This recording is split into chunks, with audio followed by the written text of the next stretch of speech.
aquela marca boa. Que é... Tá ouvindo, pô? Vai lá, vamos.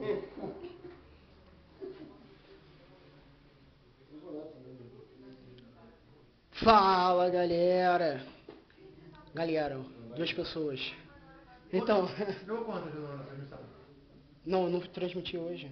Ah, você transmitiu. Joguei 10. Joguei 4 ou 5. Não tinha mais que isso, não. Então, fala, galera. Estamos aqui no camarim do Nova Consciência, atrás aqui do palco. A gente agora fez essa palestra aí de mesa redonda de mediativismo. Foi a primeira vez a gente nunca esquece, ela e eu. Né? Fiquei nervoso, não imagina. Quem viu aí viu que eu fiquei nervoso pra cacete. Mas tá tranquilo, é nóis.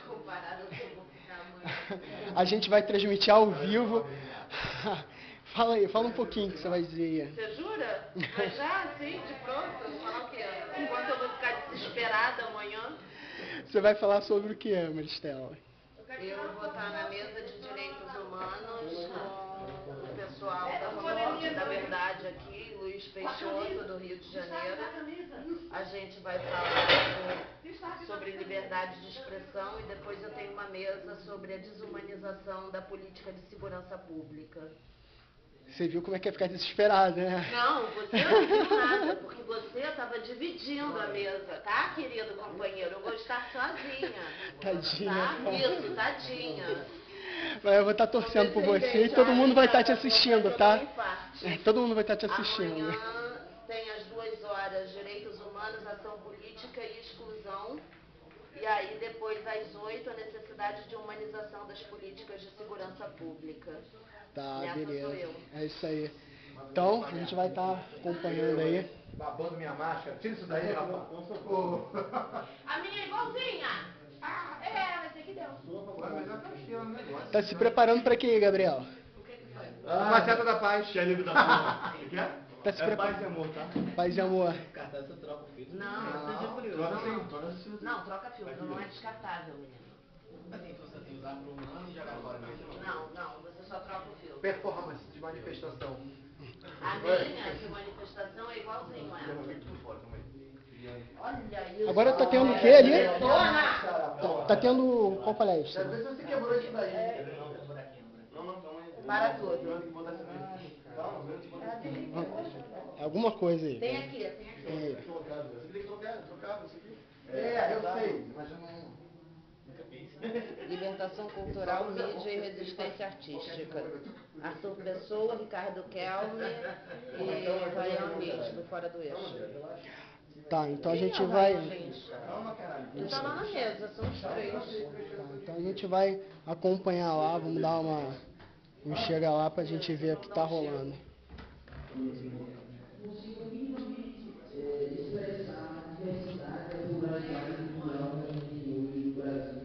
Que é um país de dimensões continentais, então a gente não pode ficar preso a uma ótica de um eixo de mercado e um eixo de grandes veículos de comunicação. Né? Então, aqui na Paraíba existe muita coisa acontecendo. Imagina quando você vai para o interior, imagina quando você vai para o interior do Brasil, né, desse Brasil profundo, e de toda a diversidade cultural, de toda a pluralidade que existe em cada interior desse, né? Longe até das capitais, eu acho que isso acaba ficando essa cultura se mostra muito rica. Então é nessa perspectiva que a gente vem trabalhando em formato de coletivo, em uma forma de trabalho colaborativa, através de conceitos como da economia solidária, das trocas de serviços, criando nossas próprias moedas, criando meios de difusão e de comunicação. Então, através de uma perspectiva também de horizontalidade dessa cadeia produtiva da cultura, meio que matando a estrela, acabando com aquela figura que é abençoada por Deus e que por isso tem todas as regalias do mundo. E na verdade a gente vem com uma outra perspectiva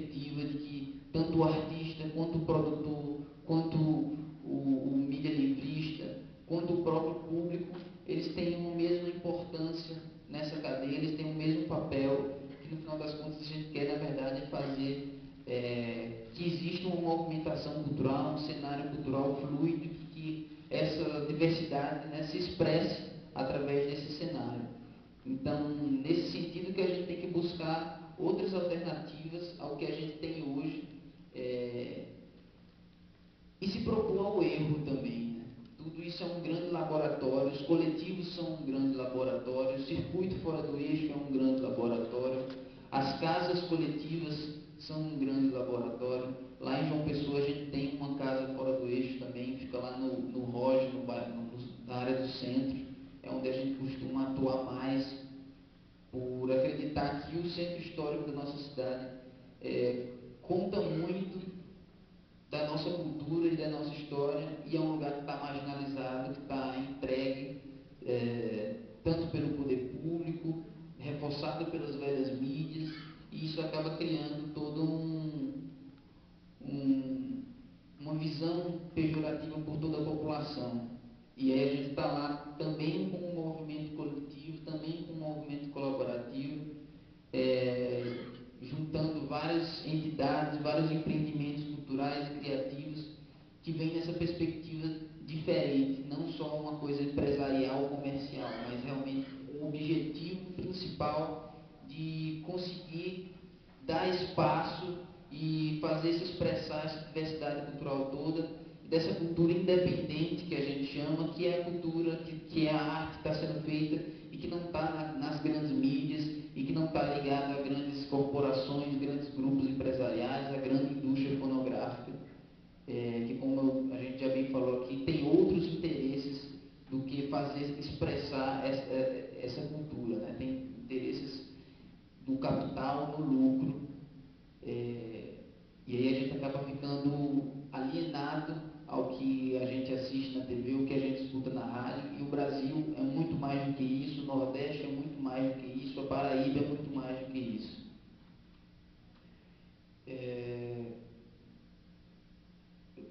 Por enquanto eu vou ficando por aqui, mas seria bom também que o pessoal da plateia viesse aqui, falasse também, instigasse a gente, e a partir das ideias que a gente for trocando, a gente vai conversando mais. Beleza? Valeu, Ryan. Meus pais moram aqui em Campina Grande. Eu nasci aqui em Campina Grande, já não moro aqui há mais de 10 anos. Com a Cabroeira, a gente foi morar no Rio uma época e depois voltou e ficou em João Pessoa. E, claro, sempre que eu venho a Campina Grande, eu visito meus pais.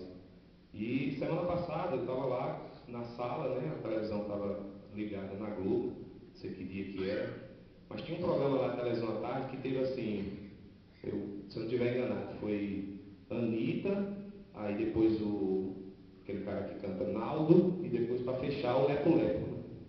Essas 3 coisas seguidas assim. E aí minha mãe disse, na minha época a gente via Chico Buarque, Gilberto Gil, Caetano Veloso na televisão, né? E hoje a gente está vendo Anitta, Naldo, Lepo Lepo.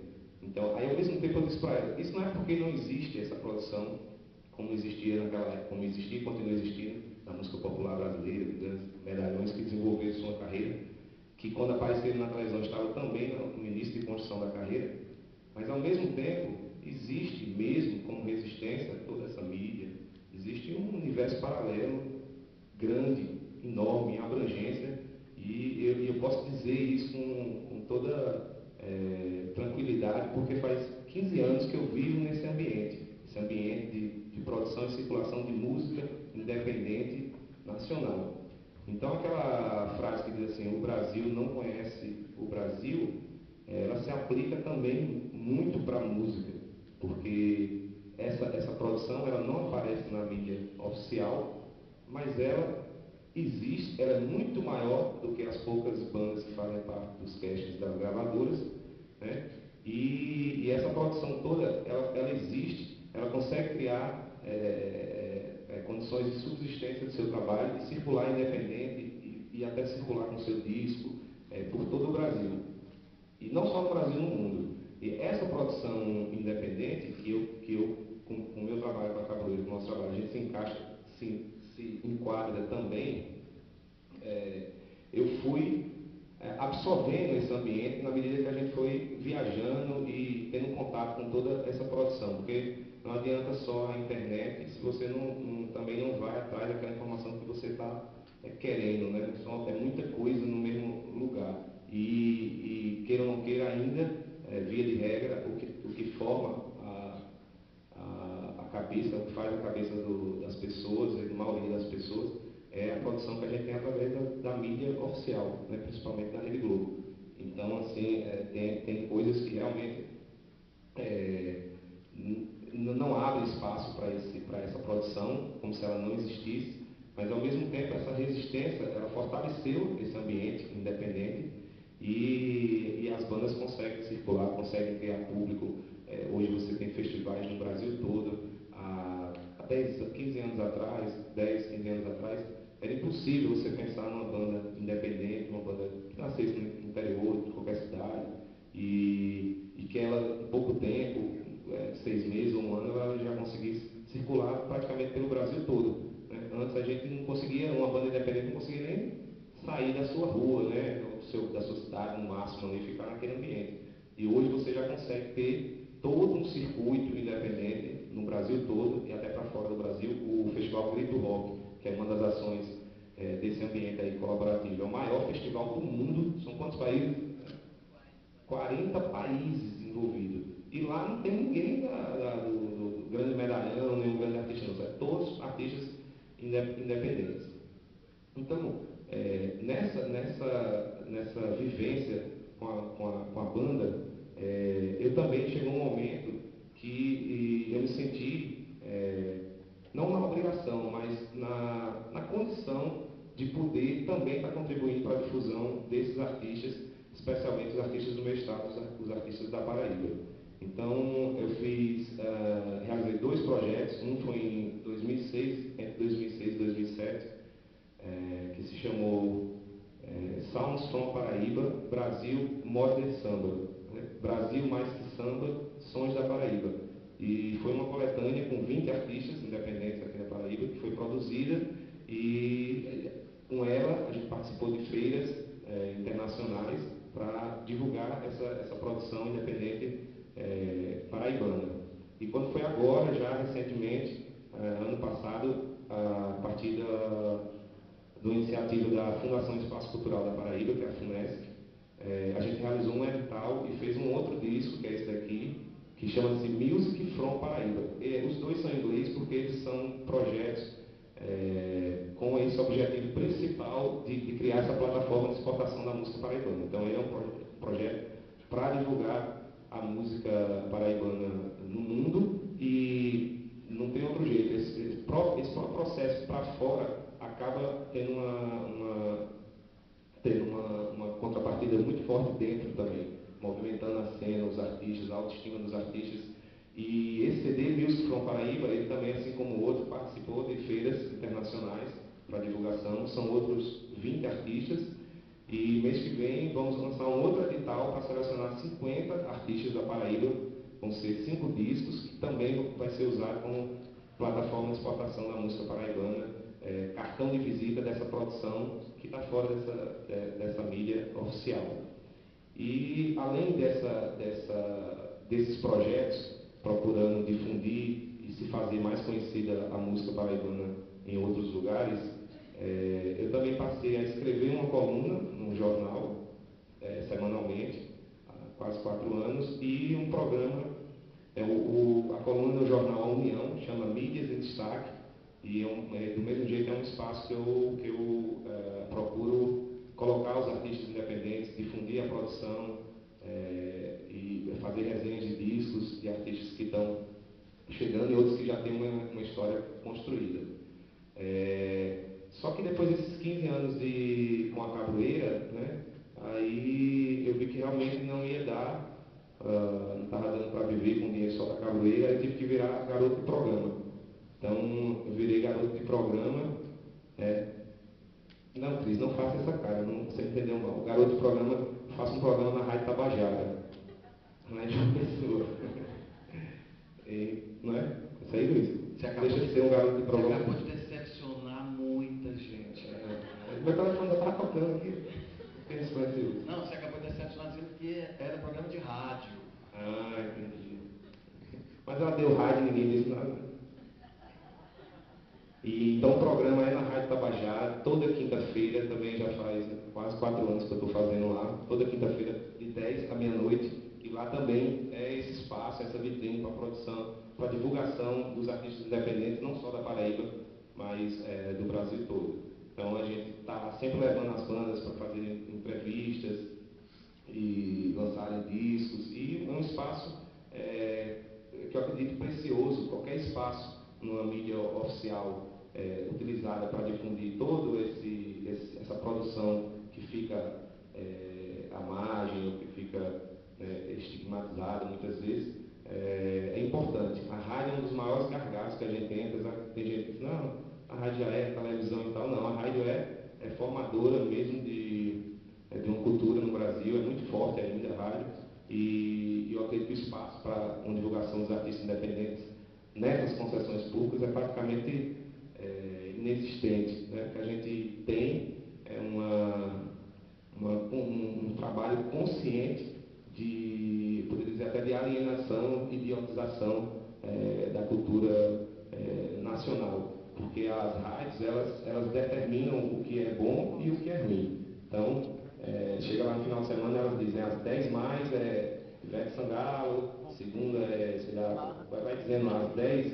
Então, por exemplo, um adolescente, uma criança com um adolescente, para ele aquilo ali é o melhor. Se a Ivete Sangalo está em primeiro lugar, a rádio está dizendo que é em primeiro lugar, então ela é a melhor. E não é verdade. Na verdade, a gente sabe que o jabá ainda é um tipo de corrupção que existe no Brasil, em todas as mídias, e que é muito difícil você mudar essa mentalidade das rádios brasileiras, que elas como concessões públicas, elas têm a liberdade, elas têm o direito de divulgar música, informação, cultura, mas não de divulgar. Foi uma bala de borracha? Foi um Black Bloc? Elas têm a obrigação de divulgar cultura, música, e não de divulgar a que é paga. Então, o que acontece na maioria dos espaços é que essas concessões públicas viraram espaços de publicidade, assim como os programas de auditório também. Então, se paga uma quantia, se coloca o artista ali e se cria um mercado para ele e tal. Então, eu acho que a gente está numa outra frente, né? Não procura bater de frente com essa mídia oficial, que não é brincadeira. Eu acho que, por outro lado, a gente procurou criar ferramentas, estratégias próprias de se fazer, construir um público e circular seu trabalho, principalmente depois da internet. Né? Então, eu acho que é um momento bom para essa construção que vem se fazendo, especialmente nos últimos 15 anos, 20 anos, que foi quando as gravadoras começaram a entrar em declínio, né? E esse universo da produção independente e dos selos independentes ele se fortaleceu muito. Então, é isso. A experiência com a capoeira de autoprodução também está ligada diretamente, porque a gente nunca teve um empresariamento, um produtor, a gente sempre se autoproduziu e construiu a discografia, realizou muitas turnês a partir de um trabalho de produção interna da própria banda, sem nenhum suporte de gravadora, sem nenhum suporte empresarial. Então, eu me coloco, de certa forma, nesse ambiente como uma banda que você pode pegar como referencial, que usou dessas estratégias, dessas ferramentas e conseguiu circular, criar um público e tal, sem precisar necessariamente de fazer um outro caminho, que é um caminho mais fácil, mas é um caminho menos... mais fácil entre aspas, né? Porque vocês também teriam a liberdade de expressão de vocês privada, assim, né? Você sabe, quando você entra numa grande gravadora, você vai ter ali os interesses daquela gravadora, você vai ter os interesses de um empresário ou de um produtor musical que vai querer colocar o som da sua banda dentro daquele quadradinho ali, né? Então, como você bem estava falando, o Capoeira ter escolhido esse caminho de resistência cultural é também um ativismo em relação à liberdade de expressão, né? Certeza. E é isso, porque a gente vê a partir da vivência da realidade das pessoas que estão desenvolvendo os projetos, né? Então, muita gente de todas as áreas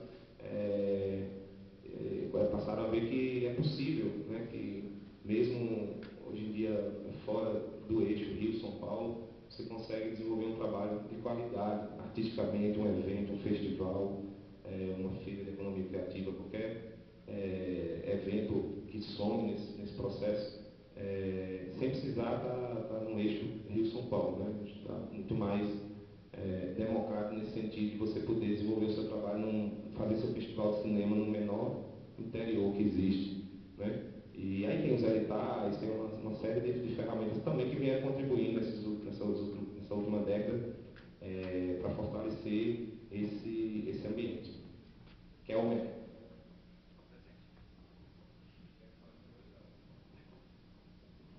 Oi.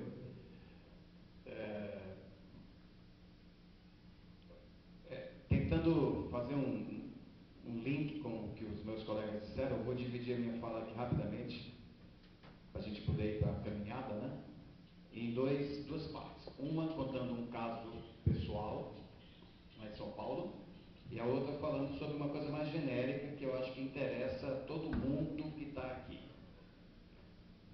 O caso pessoal é o seguinte, diante das dificuldades de se mostrar o trabalho do artista, os artistas acabam naturalmente criando suas próprias condições no meio da dificuldade ali, né, da lama, dos espinhos e tal, mas a necessidade da arte é tão grande que o cara não desiste, muitos desistem, né? Mas os que não desistem dão um jeito.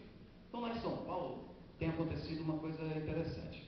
Eu sou de Fortaleza, né, como algumas pessoas sabem, mas moro em São Paulo há 7 anos, antes morei no Rio. E não pretendo sair de São Paulo tão cedo, porque a cidade me acolheu culturalmente falando, assim, no meu trabalho de uma forma muito interessante e as coisas têm começado a acontecer de forma bacana para mim lá. Então, em São Paulo, acontece o seguinte, começou a acontecer um bocado de sarau na cidade, sabe? O nego montava um sarau ali na casa dele, o outro gostava e também montava um sarau no bar dele, o outro gostava e, eu tenho um contato ali no restaurante, montava um sarau no restaurante, montava um sarau na praça, mas quando se percebeu, fizeram uma catalogação lá, estava acontecendo, que se sabia, né, oficialmente, cerca de 120 saraus na cidade de São Paulo todo mês. Isso que se conhecia, fora os que a gente não conseguiu saber. E aí alguém da prefeitura achou interessante isso, né? O pessoal ligado lá à Secretaria de Cultura, Educação, disse, gente, tem alguma coisa aqui acontecendo. Porque são pessoas que se reúnem para trocar suas artes, sem finalidades lucrativas, pelo simples prazer da arte.